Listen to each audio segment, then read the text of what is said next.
case briefs, and so much more. LSData's got what you're looking for.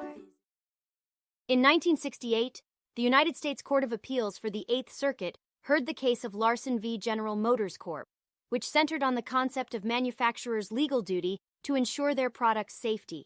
General Motors faced a lawsuit from an individual injured in a head-on collision while driving a 1963 Chevrolet Corvair, resulting from alleged negligence in the steering assembly design. The lower court ruled that General Motors was not negligent in the car's design, and that there was no duty to create a vehicle that was accident-proof or foolproof, only reasonably safe and free of hidden defects. However, one judge disagreed with this decision. The court also determined that a warning is only necessary when defects make the product unsafe for its intended use. Upon appeal, the higher court upheld that General Motors was not liable for the alleged negligence in the steering assembly design, acknowledging the manufacturer's duty to exercise reasonable care in product design and ensure safety and the absence of hidden defects. The court instructed further proceedings in line with this opinion.